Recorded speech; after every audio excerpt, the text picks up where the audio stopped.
Okay, so I'm done with anatomy of medulla. Three parts remember in the anatomy of the medulla. The two parts in the pons, upper and the lower pons, and now the midbrain. Midbrain also divided in the upper midbrain and lower midbrain. This is the normal anatomy of the midbrain. Um, we know in midbrain the cavity which is present is cerebral aqueduct. So in center there is a cerebral aqueduct, and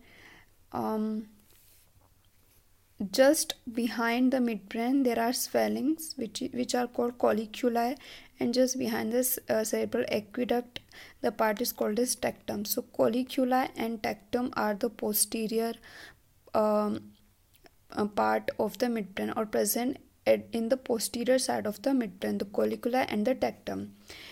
These are substantia nigra, which is the important part of the midbrain, and above the substantia nigra this is tegmentum of the midbrain, and this is the crus cerebri of the midbrain, and this part is called as cerebral peduncles, and these are interpeduncular fossa. So you know why this is called as interpeduncular fossa, but present between the two peduncles. This is crus cerebri, this is tegmentum, posteriorly tectum and colliculi are present. This is cerebral aqueduct, and this is substantia nigra. So moving towards the lower part of the midbrain, so we know two nerves which are originating from the midbrain. Third, which is oculomotor, and fourth, which is trochlear, right? So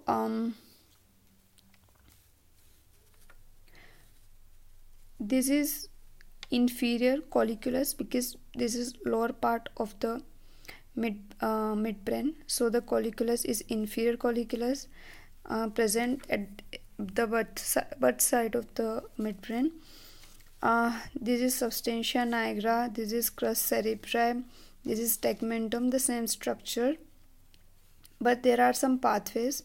In this crus cerebri, the anterior one as frontopontine pathway. These are in front, and these are going towards the pons, so they are frontopontine. The middle one are corticospinal and corticorubral pathway.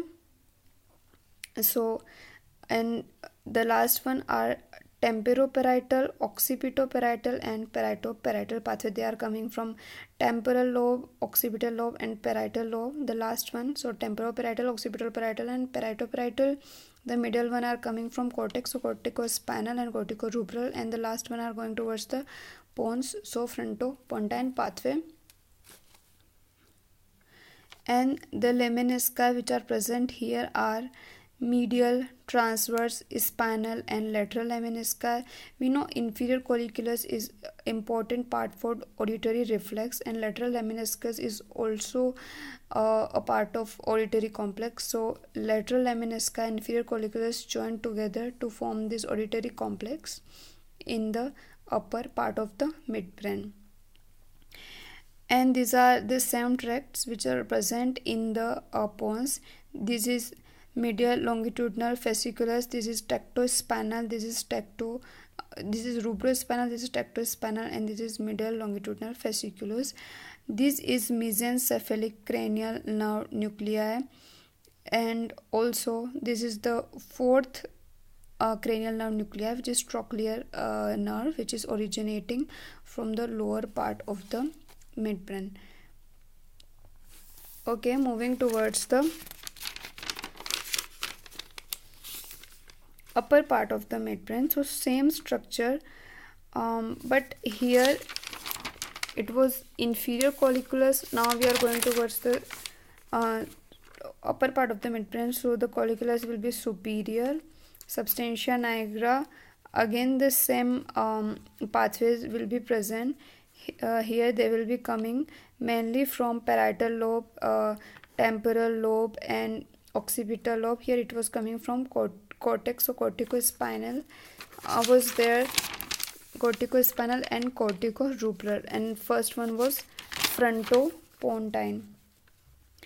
And the same tracts MLF, which is medial lemniscus fasciculi, and then rubrospinal and tectospinal. Same as here, MLF and tectospinal and the rubrospinal.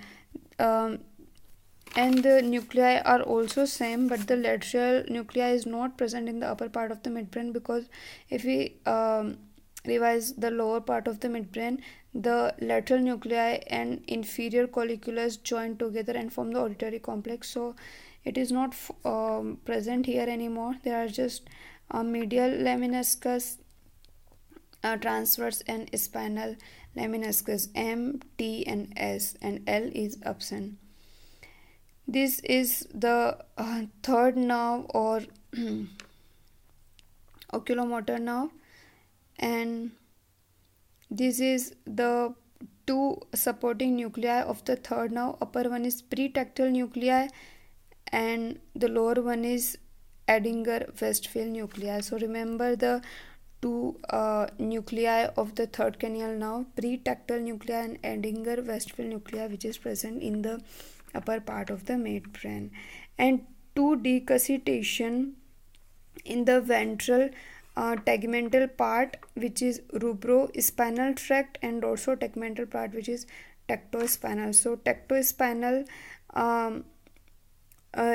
decushitation will take part in ventral tegmental part, and the tectospinal tectospinal will take the decushitation in the dorsal tegmental part, whereas the rubrospinal tract will decushitate at the ventral tegmental part.